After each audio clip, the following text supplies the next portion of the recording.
മക്കളെ എല്ലാവർക്കും നമസ്കാരം. എല്ലാവരും സുഖമായിട്ടിരിക്കുന്നു വിശ്വസിക്കുന്നു. ഇന്ന് ഞാൻ തയ്യാറാക്കിയിരിക്കുന്നത് നമ്മളുടെ നിത്യഭക്ഷണത്തിൽ ഉപയോഗിക്കുന്നൊരു ഭക്ഷ്യവസ്തു കൊണ്ട് അച്ചാർ തയ്യാറാക്കിയിരിക്കുകയാണ്. ചുമന്നുള്ളി, ചെറിയ ഉള്ളി എന്നൊക്കെ പറയും.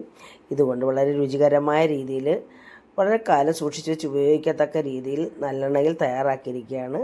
ചോറ് കഴിക്കാൻ ഇങ്ങനെ ഒരു അച്ചാറുണ്ടെങ്കിൽ പിന്നെ വേറെ ഒന്നും വേണ്ട. അപ്പോൾ ചോറ് കഴിക്കാത്ത കുട്ടികളും ഇങ്ങനെയുള്ള അച്ചാർ ഉണ്ടാക്കി കൊടുത്താൽ അവർ ആസ്വദിച്ച് ചോറ് കഴിക്കും. അതുപോലെ തന്നെ പുളി ഇല്ലാത്ത വസ്തു ആയതുകൊണ്ട്, കയ്പും ഇല്ലാത്ത വസ്തു ആയതുകൊണ്ട് നമുക്ക് അധികം ഉപ്പും പിടിക്കത്തില്ല. അപ്പം അതുകൊണ്ട് നമ്മുടെ ആരോഗ്യത്തിനും ഒരു ദോഷമില്ലാത്ത രീതിയിലുള്ള ഒരു അച്ചാറാണ്.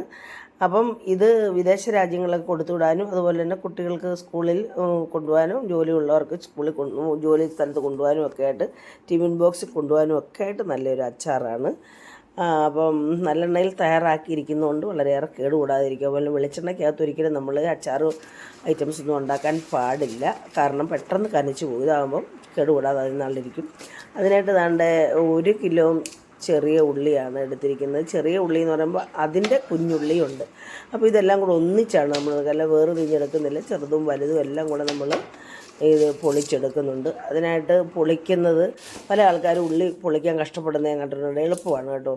ഇതിൻ്റെ ഞെടുപ്പ് ഇങ്ങനെ അങ്ങോട്ട് എടുത്തിട്ട് ഇങ്ങനെ ഇലിഞ്ഞെടുത്തിട്ട് ആ ഇലിയുന്ന ഭാഗത്തും നമ്മൾ ഇളക്കി ഇങ്ങനെ എടുത്ത് അതിൻ്റെ വാലും കൂടെ കട്ട് ചെയ്ത് കഴിഞ്ഞാൽ കണ്ടില്ലേ, എളുപ്പമാണ്.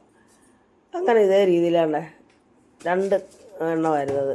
അതിനകത്ത് ചെറിയ ഉള്ളിയും കൂടി ഇങ്ങനെ അതിൻ്റെ ഞെടുപ്പ് കട്ട് ചെയ്തിട്ട് ഇലിഞ്ഞ്, കണ്ടില്ലേ, ഇതേ രീതിയിൽ നമ്മളങ്ങനെ ഉള്ളിയെല്ലാം ഒരു 75 ഗ്രാം, അത് 3/4 കിലോ ഞാനിങ്ങനെ പൊളിച്ച് കഴുകി തുടച്ച് വെള്ളമയമൊക്കെ കളഞ്ഞ് എടുത്തിട്ടുണ്ട്. അപ്പോൾ ഇതിലേക്ക് ചേർക്കാനായിട്ട് ഒരു വലിയ കഷ്ണം ഇഞ്ചി എടുക്കുന്നുണ്ട്.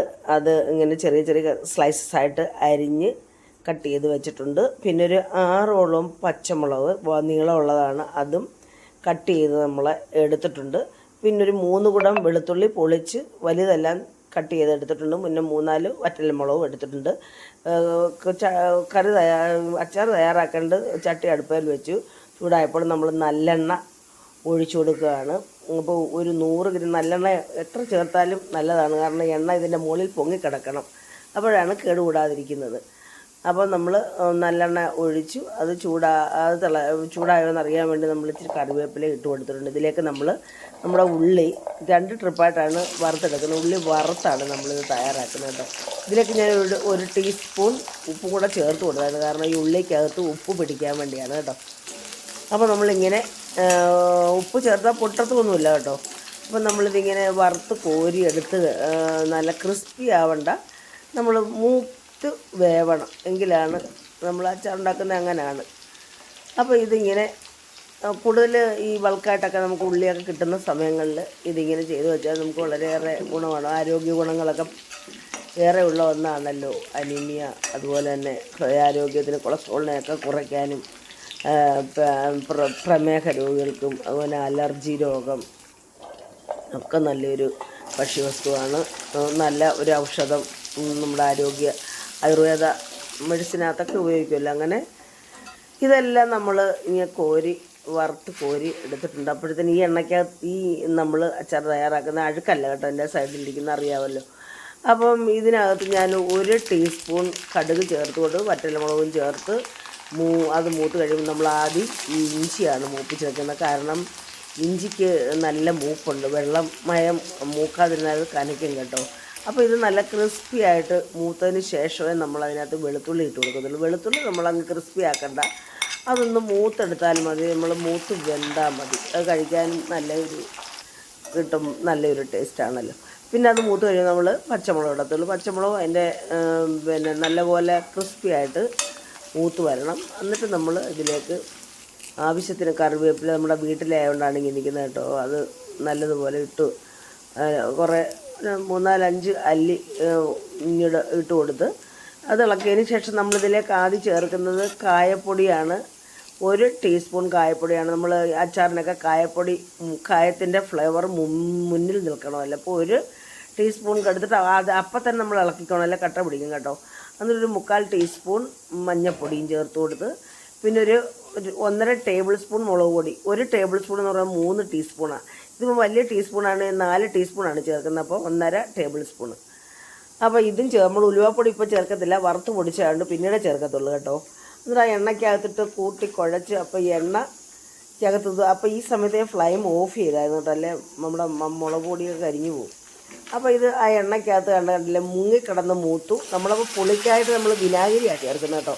വിനാഗിരി ചേർക്കുന്നതിൻ്റെ കാരണം പുളിയും കിട്ടും, ഇത് കേടാവാതിരിക്കാൻ വേണ്ടി സഹായിക്കുകയും ചെയ്യും. കാരണം ഇതിനകത്ത് വെള്ളം ചേർക്കുന്നതുകൊണ്ട് വെള്ളത്തിൽ ലൂസാക്കുന്നു. നമ്മൾ വിനാഗിരി ഒഴിച്ചില്ലെങ്കിൽ ഇത് കേടാകാൻ സാധ്യതയുണ്ട്. കാരണം എത്ര എണ്ണ നമ്മൾ മുകളിൽ പൊങ്ങി നിന്നാലും വിനാഗിരി ഒഴിക്കണം, അല്ലെങ്കിൽ കേടാവും. അതുകൊണ്ട് ഇങ്ങനെയുള്ള അച്ചാറിനകത്ത് വിനാഗിരി ചേർക്കത്തുള്ളൂ. അപ്പം നമ്മൾ ഈ സമയത്ത് നമ്മൾ വറുത്ത് പൊടിച്ച് ഉലുവാപ്പൊടിയും ചേർത്തിട്ടുണ്ട് കേട്ടോ. അപ്പോൾ ആവശ്യത്തിന് വെള്ളം ഒഴിച്ച്, ഞാൻ പറഞ്ഞില്ലേ വിനാഗിരി വെള്ളം ഒഴിക്കുന്നതുകൊണ്ട് ചീത്തയാകാതിരിക്കാൻ വേണ്ടി, അല്ലെങ്കിൽ വിനാഗിരി നമ്മൾ അങ്ങനെ അച്ചാറിനൊന്നും ഉപയോഗിക്കാറില്ല, വെള്ളം തൊടാത്ത അച്ചാറിന്. ഈ സമയത്ത് നമ്മൾ 1 ടീസ്പൂൺ ഉപ്പും ചേർത്ത് പിന്നീട് നമ്മൾ പുളി ഇല്ലാത്തതുകൊണ്ട് കുറച്ച് വിനാഗിരിയും കൂടെ ഒഴിച്ചു. അതായത് ഏകദേശം ഒരു 1.5 ടേബിൾ സ്പൂണേ ചേർത്തിട്ടുള്ളൂ കേട്ടോ. പിന്നെ ആവശ്യത്തിന് ഉപ്പ് വീണ്ടും ചേർത്തു, ആവശ്യത്തിന് വെള്ളം ഒഴിച്ച് ഇത് പറ്റി അതിൻ്റെ എണ്ണയെല്ലാം തെളിഞ്ഞ് വരണം കേട്ടോ. കണ്ടില്ലേ, എണ്ണയെല്ലാം തെളിഞ്ഞ് വന്നിട്ടുണ്ട്. നമ്മളിനി ഇത് മാറ്റി വെച്ച് ചെറുതായിട്ട് ഇതിൽ ഈ ചൂടൊന്ന് കുറഞ്ഞിട്ടേ നമ്മളിത് ഇടത്തുള്ളൂ. അപ്പം നമ്മൾ മാറ്റി വെച്ചു.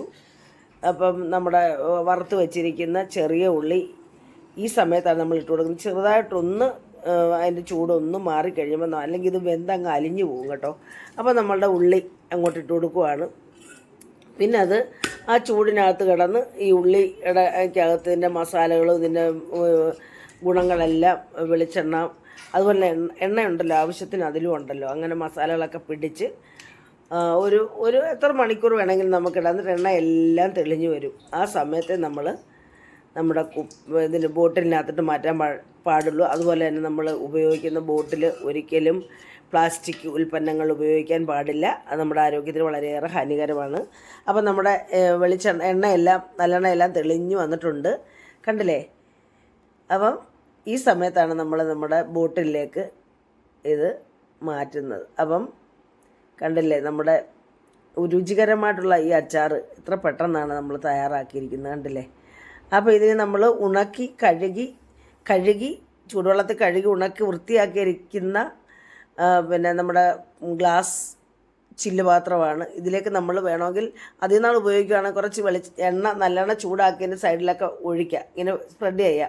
ഇതിപ്പോൾ നമ്മൾ കുറച്ചേ ഉള്ളതുകൊണ്ട് അധികം നാൾ ഉപയോഗിക്കണ്ടല്ലോ, ഒരു 2 ആഴ്ചത്തേക്കൊക്കെ കാണത്തുള്ളൂ. അതുകൊണ്ട് അങ്ങനെ ചെയ്തില്ല. എന്നാലും നല്ല ക്ലീൻ, നല്ല അതിൻ്റെ വെള്ളമായ ഒട്ടുമില്ലാത്ത അതിലേക്ക് നമ്മൾ പൊക്കി ഈ കുപ്പിയിലൊന്നും ടച്ച് ചെയ്യാത്ത രീതിയിൽ നമ്മൾ ഒഴിച്ചു കൊടുക്കണം. കാരണം എന്താണെന്നറിയോ, നമ്മൾ തുടയ്ക്കുന്ന സമയത്ത് ഇതിനകത്ത് ഫംഗസൊക്കെ ഉണ്ടാകാനുള്ള സാധ്യതയുണ്ട്. അപ്പോൾ നമ്മുടെ അച്ചാറുടെ റെഡിയായി മക്കളെ. എല്ലാവർക്കും ഇഷ്ടപ്പെട്ടു കാണുമെന്ന് വിശ്വസിക്കുന്നു. ഇഷ്ടപ്പെട്ടിട്ടുണ്ടെങ്കിൽ പഴയതുപോലെ സപ്പോർട്ടും ലൈക്കും കമൻറ്റും ഒക്കെ ചെയ്ത് ഹൈപ്പോടൊന്ന് ചെയ്ത്, ആദ്യമായിട്ട് കാണുന്ന മക്കൾ സബ്സ്ക്രൈബും ചെയ്ത് അപ്പം അമ്മയെ സഹായിക്കുക. അപ്പോൾ ഇനി അടുത്ത ഒരു നല്ല വീഡിയോ ആയിട്ട് വരാം. അതുവരേക്കും മക്കളെ എല്ലാവർക്കും ഇതുപോലെ ചെയ്ത് നോക്കുക കേട്ടോ. എല്ലാവർക്കും അമ്മയുടെ നന്ദി, നമസ്കാരം.